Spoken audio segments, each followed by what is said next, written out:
Hello, homies, and a very warm welcome back to Homeopathy Hangouts. Today, we get to hang out with Nour Azem. Welcome to the show, Nour. Thank you, Eugenie, and good morning from London. And guess what? It's sunny today. Yay! Actually, it's raining here in Perth for a change, which, oh no, there's a bit of sun coming through too. Yeah, I thought it We, wouldn't ha last we, long. ha we had lots of rain, so I'm very happy to see the sun. Now, we were introduced by our mutual good friend, Jagoda. Shout out to Jagoda Selevska, who's a homeopath on my team as well. But how did you and Jagoda meet, just by the way? I don't think anyone's actually told me that. We've met in Ainsworth Pharmacy, which is a famous pharmacy in London. We've worked together and we're still in contact. She's an amazing homeopath with lots of knowledge. She is. Yeah, that's right. Ainsworth, the Queen, or well, now the King's Pharmacy. So amazing. Correct. And Nour, how did you first discover homeopathy? What was your journey? Growing up as a German Syrian, I've spent lots of summers in Germany, and I'm not sure if you know about doctors in Germany, but lots of them are trained in homeopathy as well. When I had to see them for a cold or for the coughs and all of these lovely childhood ailments, and they've most of the time prescribed homeopathic medicine. So that was my first encounter in Germany. After moving to London, I have rediscovered homeopathy again. I had a very stressful time, and homeopathy came to the rescue. It was amazing. And to see how wonderful it is, I really went deeper into the science of homeopathy and researched it. And I was just really amazed by it and thought, you know what, this is something I really want to do. I want to study it. So I started my journey and did a bachelor in science and did the homeopathy education with Marcus, who I think you also hosted a few times on your show. He's an amazing homeopath as well. His team and the teachers, they are also one of the greatest teachers worldwide. The Center for So Homeopathic Education, or that's CHE. correct. I have people always ask me where should they go study, and I'm like, I can't tell you where to study because you have to go where you feel comfortable with. But I have personally been doing my professional development through them for 5 years continuously, and that was way before I knew Mm, Marcus or anything like that. mm, I've had mm, him on the show the last year or so, like now and again. yeah. So I can only advocate for them because that's who I do my continuing education through. So I really love their training and the fact that their lecturers are all practicing homeopaths. So you're getting like Mm, real life knowledge as opposed to mm, homeopaths who are lecturers because they don't have a successful practice themselves. So then they have to lecture. So there's that that's right. differentiation. Sorry, I'll stop now. I That's get a little bit right. excited about CHE. Me too. Me Yeah, too. yeah. So you did the Bachelor of Science through them because I don't think you can do that anymore, hey? Not anymore. Yeah, sadly, not anymore. So I was really lucky that I did that with them just before that stopped. I'm happy I did that because I really wanted to do it in a way where I cover lots of things around homeopathy as well, the anatomy, the physiology, because I really think it's so important when seeing patients. It's really important. So talk to me a little bit about homeopathy in the Middle East, because one of the things that I try to do with this podcast is get guests on who can speak about homeopathy in all the different parts of the world. There's some parts of the world, I haven't got anybody in Iceland or Greenland or there's a few You places had one around. also in Mexico as well. I Yes, visited Mexico Mexico. and Yes. you had someone speak from Mexico, and for me was such a surprise to see so many homeopathic pharmacies in Mexico, which I didn't know that existed there. It Yeah, was but really good to see. talk to us a bit about the Middle East. We've had Yes, the food. Middle East. Yeah. Yes, sure. So in the Middle East, I have to say it's not that old. It was only spread around the 19th century, which is a bit later for homeopathy, by missionaries, by also practitioners who moved to the area and brought their practices there. Although the Middle East and the Arab world in general is known for its medical advancements back then, especially ancient Egypt, the golden Islamic age as well, which had many scholars that had a great impact on the medical world nowadays, even like scholars like Ibn Sina and Al-Razi, who I believe Hanuman had, of course, read and translated so many books from all over the world. But guess what? He spoke Arabic as well. It's something that I had no clue he did. When researching Hahnemann's life, I knew he spoke many languages. He's really talented. And I was always amazed by the number of languages he spoke. But recently I discovered he spoke Arabic and translated also books from Arabic to different languages. It's really a great discovery for me. But it was much later that it was spread in the Middle East.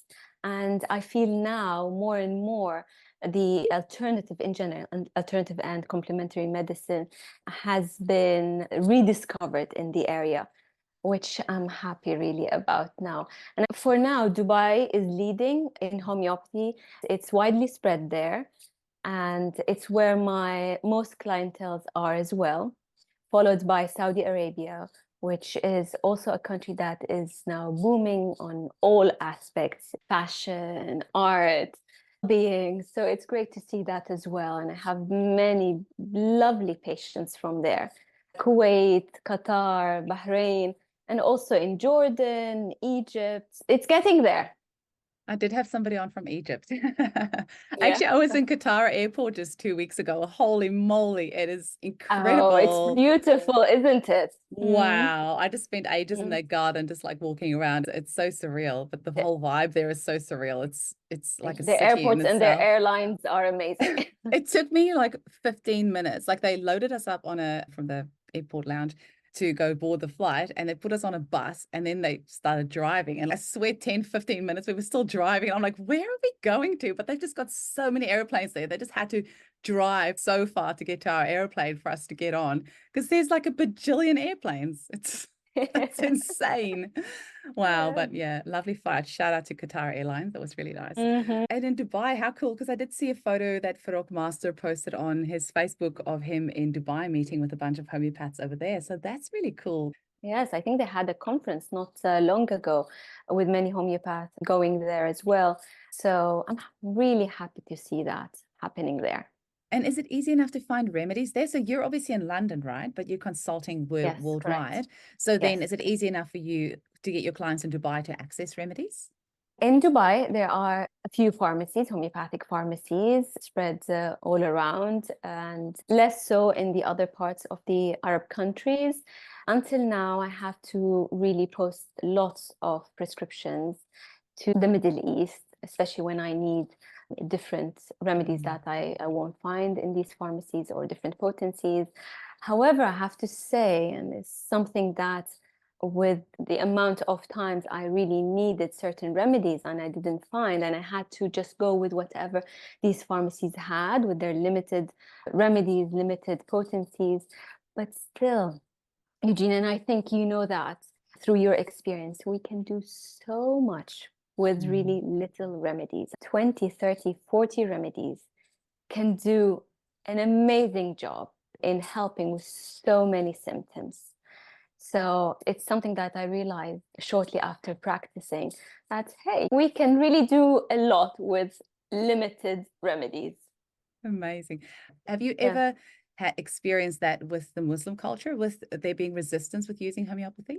Absolutely not. The only thing that, of course, we have to be cautious of, to keep in mind that, of course, many don't consume alcohol. With liquid potencies, it's something that not many prefer. That's when we send, of course, the remedies medicated on pills, tablets, powder, and not in alcohol. That's amazing, because sometimes I feel like sometimes people don't actually hear what they say, because they will say, do one thing and not another. For example, a lot of vegans won't use homeopathic apis, which is made from the That's honeybee, right. but they'll be happy Correct. to vaccinate their child, which has got animal cells in the vaccine. So Yes. I don't really Yes. understand that. But Yes. yeah, so it's good to talk about these things, and so that we get it out in the open and we start getting some conversations going. That's what I'm all about. That's true. Yes. Yeah. So, is there any other challenges specifically that you have with working in the Middle East? Is it okay for you to be practicing online? Do they have any rules? Like, I know a lot of countries have all sorts of rules and regulations around homeopathy. Is there anything like that, or is it pretty easy come, easy go? Yes, I think I'm going to expand a little bit around the challenges I'm facing in the Middle East, because I feel with challenges, you find solutions. So it's not too bad, right? One of the probably most difficult challenges and something that I'm really working on constantly, is building back trust to complementary and alternative medicine in the Middle East.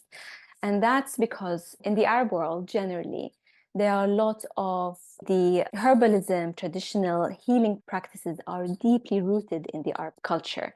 And therefore, and although I'm sure they've helped so many people in the past and still helping people until now, however, I think many of the times they've ended up with wrong people who took advantage of these practices, and on so many occasions have led to dangerous practices as well, with their different or strange herbal mixes, giving everyone these combinations that some of the times might not be the best case for people. With time, and because these practices were not regulated, have caused a lot of harm, and therefore also caused the mistrust to complementary and alternative medicine.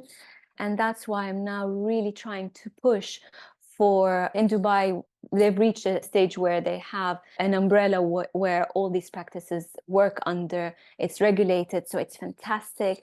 I wish and I hope that other countries also follow. I've read recently that Saudi Arabia is looking into it well, so that's great. And hopefully the rest will follow as well. So that's one of the biggest challenges I faced since I started practicing, and I still see with people hesitating to take homeopathic remedies, for instance. Another thing is also building the bridges again with medical doctors there, because most doctors in that area don't understand homeopathy. They haven't heard about it at all as well, which also a shame, because they turn their patients from really using homeopathic remedies because they don't know much about it. They're like, no, better don't touch, don't take it. And it's a shame, because homeopathy as is fantastic to use on its own, or even as a complementary medicine with other type of medicines. I'd really like to see that happening as well. And last challenge I want to talk about, which is a challenge, but it's an exciting challenge for me, because it's where our role comes as homeopaths, as educators, spreading awareness, talking about homeopathy. What is it? How can we help? How can it be safe? Because it is one of the safest medicine or type of medicine around as well, which can help with so many symptoms that perhaps other therapies can't or are limited treating. So building bridges, building the trust again. This is my mission. This is why I'm doing this podcast with you as well, and other podcasts. This is why I have been going on many trips to the Middle East. I've been to Saudi a few times. I've been to Dubai. I've been to Lebanon. I've been to Egypt. And I had a few talks as well. I'm planning some webinars. Here we go. Let's hope it happens. And we need more people as well to help us do that. Absolutely. So do you conduct your consultations in English and Arabic and German? Like you can That's clients from right. all over. Yes, that's right. Wow. Yes, And, that's right. I'm based in London. However, thank God for the internet. It's a global practice that I have. I see patients from all over the world. And east, west, I see many US patients as well. And however, most of my patients are Arab speaking patients. And that's probably because I speak the language. And as for homeopaths, it's very important to understand the case on a deeper level. So understanding their lifestyle, their habits, the culture, without judgment is really essential when taking cases. I do, of course, less consultations in German because homeopathy is really spread in Germany. I don't think they need more homeopaths, but it's always good to have more, of course. But I do have the odd consultations in German, but it's mostly Arab-speaking patients. And that's online, also face-to-face when they come to London. It's always, I think, a good balance when you do both. And there is always a challenge in both aspects, but definitely the internet has made the world a smaller place and an easier tool for us to see patients. It really has. And I actually sometimes think I'm glad I don't speak German because I already can't keep up with all the English homeopathic books. I would hate to be able to understand German and then have access to all those books as well. So I don't Yes. know how many Arabic homeopathic books there are. Not many, there are some, and that's why I'm hoping to also start writing maybe some books, which we need. Most people really worldwide now read English. English is an international language, and it's a language that it's accessible by many and perhaps easier to learn than Arabic or German. But I think sometimes there are a few aspects lost when you don't speak the language and you teach with your own language and study with your own language. So there are some positives speaking a few languages. I speak three, nothing close to what Hahnemann spoke. I think he was 9 or 11 from memory. I think so. Yeah. Yeah. And what sort of plans? You mentioned about some webinars and some books and some things in the pipeline. What else have you got in the pipeline? What's your future plans? Yes. Awareness is my number one Mm. plan and target, and it's something that I'm working constantly on. And I have more time to do that as well now, especially after studying, going into practice. When you just go out fresh from studying, you're eager to go around to the whole world and see as many patients as possible. So at some point, I lost this aspect of just having new ideas and going out there and doing something other than just seeing patients. So I'm at a place now where I feel, of course, confidence comes with it as well, with experience. So it has been now 8, 9 years doing or practicing homeopathy. So I'm ready now for much more. And I have a few things planned. I have courses planned, webinars, talks, visits again to Saudi Arabia. There I have talks now with a few centers, being centers in Saudi Arabia and Dubai to go and represent homeopathy. And also building a community in that area, and not only with our lovely patients and clients, but also with other practitioners. So that's my aim and my plans for the next few months, which I'm really excited about. It's meeting new people constantly and sharing knowledge is what keeps us going. You would have met quite a few people through Ainsworth as well, I'm sure. And how long were you there for? I was with Ainsworth for around 4 years, and Oh, it wow. was a great experience for me. Yes, I've met many people.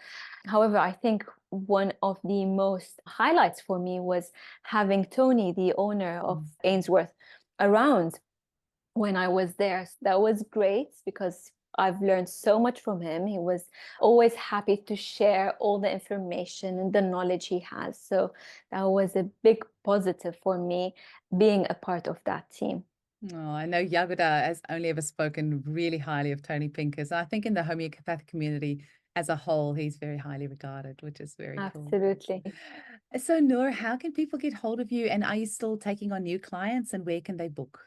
Yes, so the best way and the best place is my website is both in English, and I have also a page in Arab. And I would say now 80% of my clinic is online. It's just much easier for people. And because I see so many people from all over the world, online is my practice for now. And when I used to be, of course, in the pharmacy, many people have used to come and pass by and see me there. But now online is the way for me, especially because I really want to reach out to as many patients in the Middle East as possible. And with hopefully my visits there, maybe something else will form, but we will see. Oh, amazing. Is there any final message that you want to leave our listeners with? I'm really thankful for you, Eugenie, and all the other practitioners out there who are very busy seeing patients, but also very busy being out there educating and spreading awareness. And I want to thank you very much for doing that and for really hosting so many people from all over the world, sharing their knowledge and their part of this lovely homeopathic world of us. And I want to say, let's keep going and let's share this lovely message across to everyone and to all the listeners on this global internet village.